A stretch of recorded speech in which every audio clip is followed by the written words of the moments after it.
કરી એટલો ઓછો છે। ગુજરાત રાજ્યના તમામ જનતા વતી ઈશ્વર આપણી ઉપર મહેરબાન રહ્યો છે।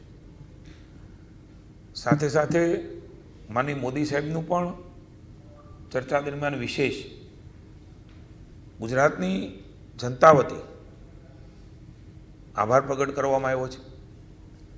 62% જે કુલ વાવેતર વિસ્તાર છે એમાં એટલે કે લગભગ 62 લાખ હેક્ટર એ નર્મદાનો કમાન્ડ એરિયા હોય, માઇનોર ઇરિગેશન હોય, કૂવા હોય, કેનાલ હોય, સ્થાનિક સ્ત્રોત હોય, ડેમ હોય, તળાવો હોય, એમના દ્વારા 62% એ માનનીય વડાપ્રધાન શ્રી નરેન્દ્રભાઈ રાજ્યના મુખ્યમંત્રી હતા ત્યારથી એમણે જે પ્રયાસો કર્યા, હું માનું છું કે ખૂબ મોટી સિદ્ધિ ગુજરાત રાજ્યની, એની પણ વિશિષ્ટ રીતે ચર્ચા થઈને વડાપ્રધાનશ્રીને વિશેષ અભિનંદન કર્યા। 62% સિંચાઈ આપણા કુલ પિયતમાં 62 લાખ હેક્ટર એ ખૂબ મોટી સિદ્ધિ, એક વિઝનરી નેતૃત્વ નરેન્દ્રભાઈના કારણે એ શરૂ કરેલું સિંચાઈનું કામ, એ નર્મદાનું કામ, એના કારણે આજે ગુજરાતમાં આ સ્થિતિ આપણે પહોંચ્યા છે। લગભગ 85% એ વાવેતર, કુલ વાવેતર જે થતું હોય છે 15 થી 25 ઓગસ્ટ દરમિયાન, એમાં અત્યાર સુધીમાં 85% વાવેતર એ રાજ્યમાં થઈ ચૂક્યું છે। દિવેલા, તુવાર, તુવેર આ બધુંનું પણ વાવેતર ક્રમાનુસાર શરૂ હોય છે, એટલે કે 25 ઓગસ્ટ આસપાસ આ બધા જ વાવેતરો અન્ય પ્રકારના અન્ય વિસ્તારમાં થતા હોય છે। એ સ્થિતિની પણ માનનીય મુખ્યમંત્રીશ્રીએ સમીક્ષા કરી અને રાજ્યની સ્થિતિ એમણે પણ મૂલ્યાંકન કરીને ધ્યાનમાં રહે એના માટે વિશેષ ક્યાંય જરૂરિયાત હોય તો એ પાણી પણ સિંચાઈનું આપવા માટે થઈને માનનીય મુખ્યમંત્રીશ્રીએ સૂચનાઓ આપી છે।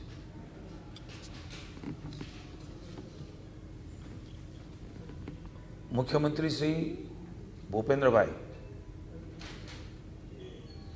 રાજ્યના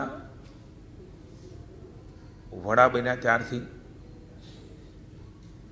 રાજ્યની અંદર વિકાસની નવી ક્ષિતિજોને ઊંચાઈઓ કેવી રીતે સર થાય એના માટે સતત પ્રવૃત્તમય રહ્યા છે અને અલગ અલગ પ્રકારે અલગ અલગ ઇન્ડસ્ટ્રીઝો, અલગ અલગ ઉદ્યોગગૃહો, નાના મોટા વેપારીઓ, ભૂપેન્દ્રભાઈ કાયમ કહેતા હોય છે કે એમએસએમઈમાં લગભગ 40 લાખથી પણ વધારે એમએસએમઈ એકમો એ રાજ્યમાં સ્થપાવા એ મોદી સાહેબે શરૂ કરેલી આ યાત્રા એ છેલ્લા ઘણા વર્ષોથી આ પ્રકારે તમામ આપણા ટ્રેડ છે એ ટ્રેડ એ ગુજરાત પસંદગીનું સ્થળ, સલામતીનું સ્થળ અને શાંતિનું સ્થળ બન્યું છે। ત્યારે જ ગુજરાતમાં આ ઉદ્યોગગૃહો આવે છે, વાઇબ્રન્ટ સમિટ આવી રહી છે, ઉદ્યોગકારોને આમંત્રણ આપવા, નિમંત્રણ આપવા, વિવિધ પ્રકારના કાર્યક્રમોની શરૂઆત એ થવાની છે। માનનીય મુખ્યમંત્રીશ્રી આ વાઇબ્રન્ટ ગુજરાત ગ્લોબલ સમિટ 2027 માટે વૈશ્વિક ઉદ્યોગકારો, રોકાણકારો, ટેકનોલોજી લીડર્સને આવકારવા માટે 17 ઓગસ્ટથી 24 ઓગસ્ટ દરમિયાન અમેરિકા અને કેનેડાના પ્રવાસે એક ઉચ્ચ સ્તરીય ડેલિગેશન માનનીય મુખ્યમંત્રી ભૂપેન્દ્રભાઈના વડપણ નીચેનું એ વાઇબ્રન્ટ સમિટમાં રાજ્યમાં વધારેમાં વધારે રોકાણ આવે એના માટે તેઓ ત્યાં જવાના છે અને એમની શરૂઆત એ ત્યારથી આપણે વાઇબ્રન્ટની વિદેશના રોકાણકારોને આકર્ષવા માટે થઈને અને આમંત્રણ આપવા માટે થઈને માનનીય મુખ્યમંત્રી શ્રી અમેરિકા અને કેનેડાના પ્રવાસે જવાના છે અને એના માટે ખાસ મંત્રીમંડળે માનનીય મુખ્યમંત્રીશ્રીને શુભેચ્છાઓ પાઠવી અને સફળતાપૂર્વકનો એમનો પ્રવાસ રહે એમના માટે થઈને સૌ મંત્રીમંડળે એમને વિશેષ શુભેચ્છાઓ અને બેસ્ટ લક કર્યા છે।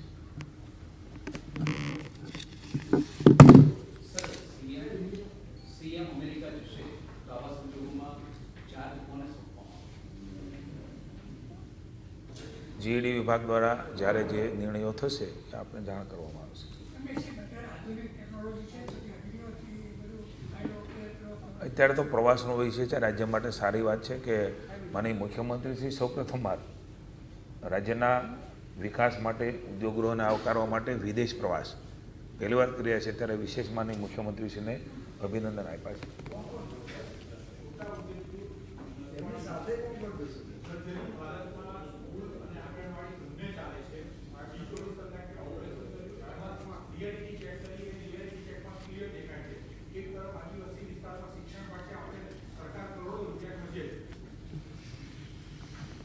એટલે જે કાંઈ માહિતી માનનીય મુખ્યમંત્રી છે ગઈકાલે બહુ સરસ વાત આપ સૌ મીડિયા કર્મીઓ માટે પણ કરી છે અને આવકારવાદાયક છે, અમારા સૌ માટે પણ શીખવાલાયક છે કે ન્યૂઝ દ્વારા જે માહિતીઓ મળતી હોય છે, વહીવટીતંત્ર દ્વારા પણ કદાચ નાની મોટી માહિતી એ મળવાના વાર લાગતી હોય, પણ તમારા જે ચેનલો દ્વારા, તમારા સમાચારો દ્વારા જે કાંઈ માહિતી મળે છે ને રાજ્યની સરકાર એ ગંભીરતાથી લે છે, ત્વરિત એમની સૂચનાઓ પણ મળે છે અને ઝડપથી જે કાંઈ એનો રાજ્યની જનતા માટે નિકાલ કરવાનો આવતો હોય તો એ સ્વાભાવિક છે, તરત કરે છે. એટલે તમારા જે કાંઈ સમાચારો અલગ અલગ ટૂલ્સ દ્વારા આવે, ચાહે સોશિયલ મીડિયા હોય, ચાહે અલગ અલગ ચેનલ્સ હોય, અલગ અલગ એના ટૂલ્સ છે અથવા તો પ્રિન્ટ મીડિયા છે, આ તમામની માહિતી રાજ્ય સરકાર ગંભીરતાથી લે છે અને એના ઉપર સૂચનાઓ પણ મુખ્યમંત્રીશ્રીના ઓફિસમાંથી તરત જ મળતી હોય છે. ને જે કાંઈ આમાં ઘટતું કરવાનું આવે એ અમારા માનનીય શિક્ષણ મંત્રી ડૉક્ટર વાજા સાહેબ પણ એમાં કામ કરી રહ્યા છે.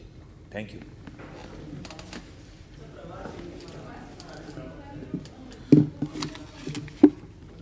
अभी पूरी जो भी ब्यौरा आएगा आपको बताएंगे, लेकिन अभी जो तय हुआ है मिनट टू मिनट कार्यक्रम भी तैयार होने जा रहा है, वो आपको बाद में जैसे तय होगा तो आपको पता चल जाएगा.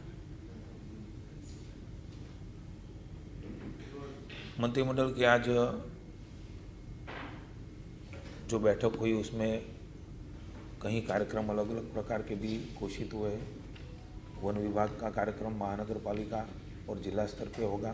प्रथम चरण में राज्य की पानी की परिस्थिति वो भी माननीय मुख्यमंत्री से ने रिव्यू किया, रिपोर्ट दिया है. वो भी स्थिति अच्छी है. ईश्वर का हम भगवान का धन्यवाद प्रकट करते हैं. कल दिनों का घोषणा के बाद भी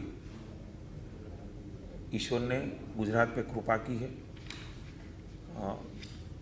अलग अलग अवार्ड्स 3 राज्य सरकार को आरोग्य विभाग को मिला है. माननीय मुख्यमंत्री और उप मुख्यमंत्री भूपेंद्र भाई और हर्ष भाई को हमारे आरोग्य मंत्री आदरणीय प्रफुल्ल भाई पानसरिया ने वो अर्पित किया है, तो उसको भी अभिनंदन और कॉन्ग्रेचुलेट मंत्रिमंडल ने किया है. माननीय मुख्यमंत्री, माननीय प्रधानमंत्री से ने जो यात्रा शुरू की,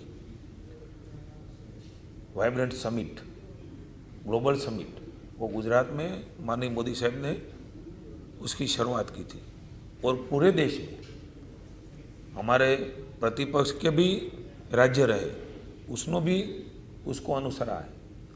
हमें खुशी है कि 2027 में वाइब्रेंट गुजरात ग्लोबल समिट होने जा रही है. गुजरात एक ऐसा डेस्टिनेशन बना है, यहाँ शांति और सलामती और जो व्यवस्था, ease of doing business, Narendra bhai ने जो यात्रा शुरू की माननीय भूपेंद्र भाई के नेतृत्व में भी आज वो चल रही है. मैं गुजरात की जनता का भी धन्यवाद करता हूँ.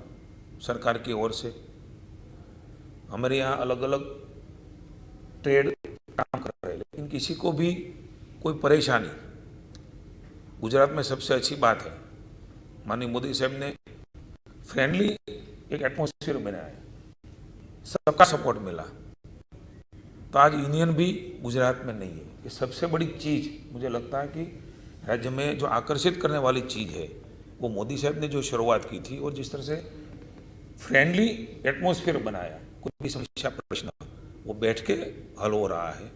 जो भी नीति नियम और जो भी कायदा कानून है वो सब समझा के, तो ऐसा एक एटमॉस्फेयर में पुनः एक बार 2027 में विश्व के सभी इंडस्ट्रियलिस्टों को गुजरात का न्योता देने के लिए, आमंत्रित करने के लिए माननीय मुख्यमंत्री भूपेंद्र भाई अमेरिका और कनाडा के प्रवास में जा रहे हैं. उसका उत्तरी एक प्रतिनिधि मंडल भी साथ में रहेगा.